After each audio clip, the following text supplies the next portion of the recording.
পাহাড়ি পথ ধরে পাশাপাশি এগিয়ে চলেছে ইলহান আর আলায়ানের ঘোড়া। ইলহান নিজ ঘোড়ায় সাওয়ারি করছে। পথে চলার মাঝে আলায়ানের খেয়াল করলো একদল কিশোরী হেঁটে যাচ্ছে। তাদের নজর ইলহানের উপর আবদ্ধ। তাকে দেখে একজন মিটিমিটি হেসে চলেছে। আলায়ানা সেদিকে চোখ ছোট ছোট করে তাকাতে ইলহান মুখে হুডটি টেনে নিল, যেটা লক্ষ্য করার মাত্রই আলায়ানা আনমনে হেসে ফেলল। তখন তার কানে ভেসে এলো ইলহানের আওয়াজ, চলুন একটা প্রতিযোগিতা হয়ে যাক। আলায়ানা অবাক হয়ে প্রশ্ন করল, কিসের প্রতিযোগিতা? দেখা যাক ঘোড়া নিয়ে কে আগে শেষ সীমানায় পৌঁছতে পারে। ঠিক আছে, শুরু করা যাক। দুজন একসাথে প্রস্তুত হতে ঘোড়ার লাগাম টেনে পথের ধুলো উড়িয়ে লক্ষ্যর দিকে এগিয়ে চলেছে। আলায়ানার ঘোড়া দ্রুত বেগে ছুটে চলেছে।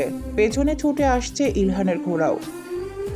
এক পর্যায়ে আলায়ানার লক্ষ্য পৌঁছে যাচ্ছিল প্রায়, তবে আচমকা ঘটে গেল এক অঘটন। তার ঘোড়ার পা শিকড়ে বেঁধে ঘোড়া মাটিতে পড়ে গেল, যার দরুন রাজকুমারী বেগ সামলাতে না পেরে ঘোড়ার পিঠ থেকে উল্টে পাহাড়ি রাস্তার নিচে বড় খাটটায় পড়তে নিল, যেখানে একবার পড়লে মৃত্যু নির্ধারিত।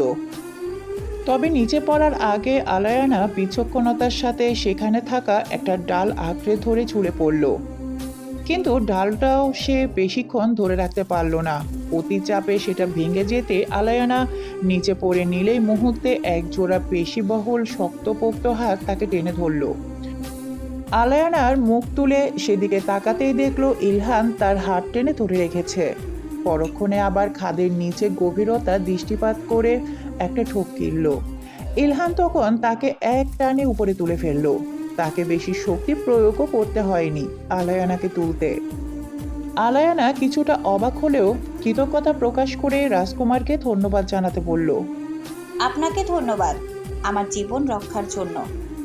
রাজকুমার তাকে থামিয়ে বলল, ধন্যবাদ নয়, এর বদলে অন্য কিছু চাইবো আপনার কাছে। কি? সারা জীবনের জন্য আপনার হাত ধরতে চাই। আমাকে কি বানাবেন আপনার জীবন চলার সঙ্গী? যেন সারা জীবনে এভাবে আমার রাজকুমারীর প্রতিরক্ষায় নিয়োজিত থাকতে পারি। আলায়ানা কিছুটা লজ্জা পেল, সাথে তার মনে ইলহানের প্রতি ভালো লাগা কাজ করলো।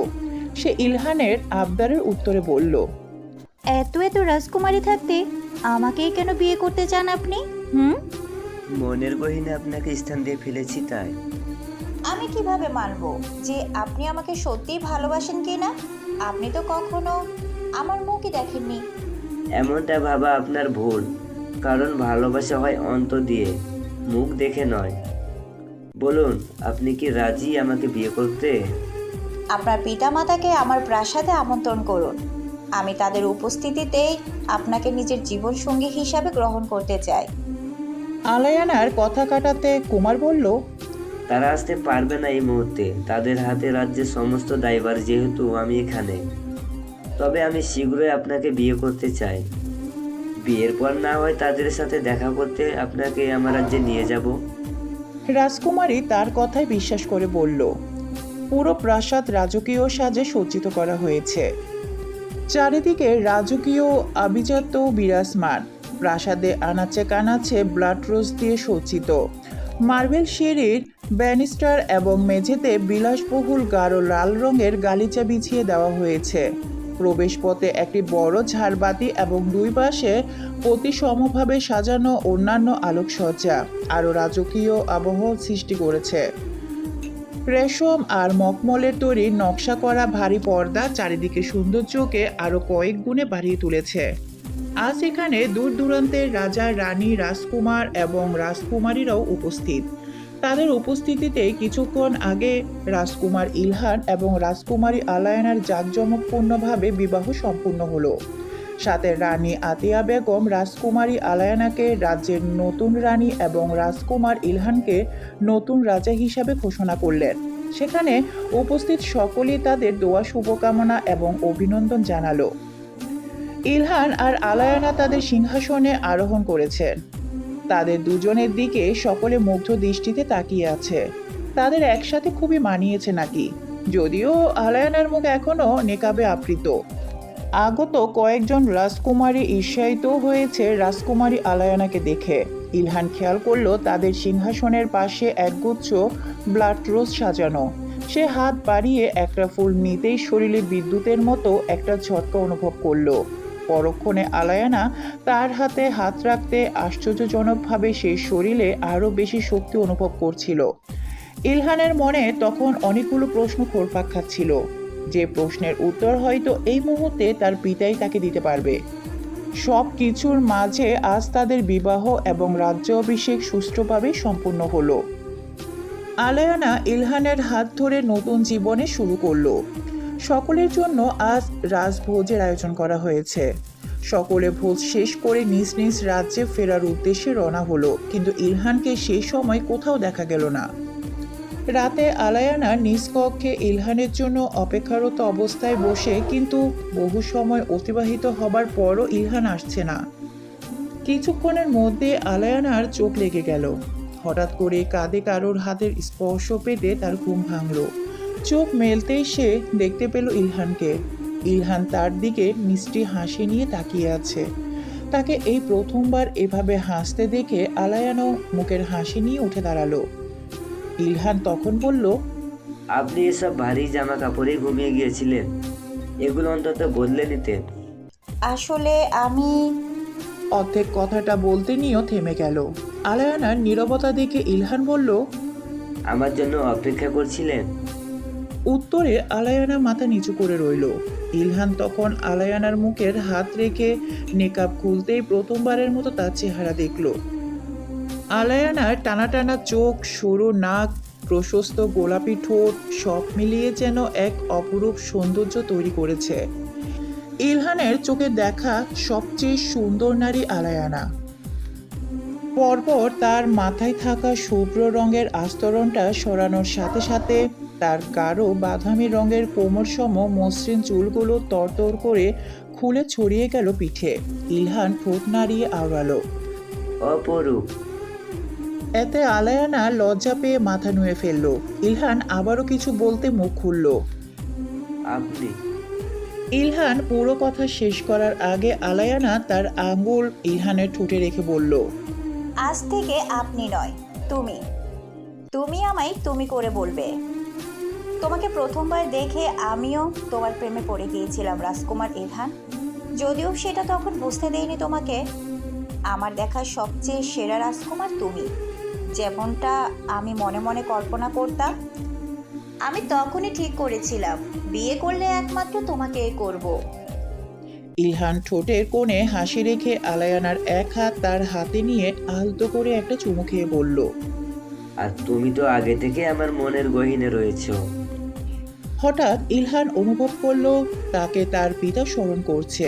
ইলহান আলায়ানার হাত ছেড়ে বেরিয়ে যেতে যেতে বলল, আমি কিছুক্ষণের মাঝে ফিরছি।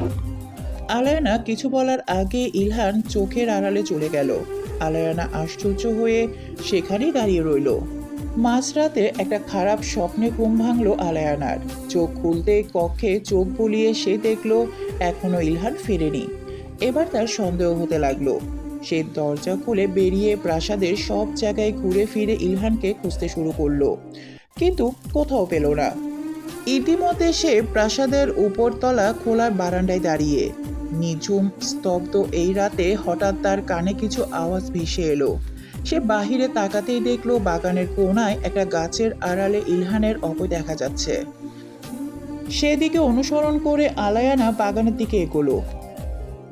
তবে গাছের সামনাসামনি যেতেই কিছু কথা কাটাকাটি শুনতে পেয়ে তার পা জোড়া সেখানেই থমকে গেল।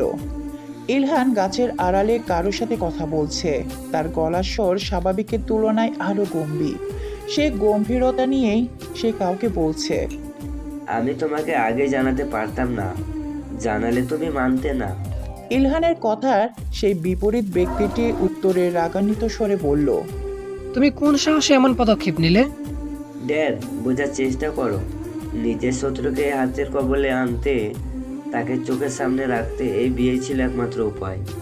ইলহানের মুখে সেই ব্যক্তিকে ড্যাড সম্বোধন শুনে আলায়ানা বিস্মিত হলো।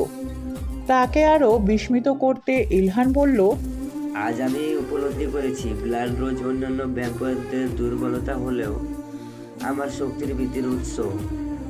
আলাইনা আর ব্লাড রোজের এই সংস্পর্শে আমার শক্তি বৃদ্ধি পায়। কিন্তু সেটা কেন? কোনো কি যোগসূত্র আছে আমাদের মাঝে? হ্যাঁ আছে। তুমি ভালো করে জানো তুমি অন্যান্য ভাম্পায়ারের তুলনায় আলাদা।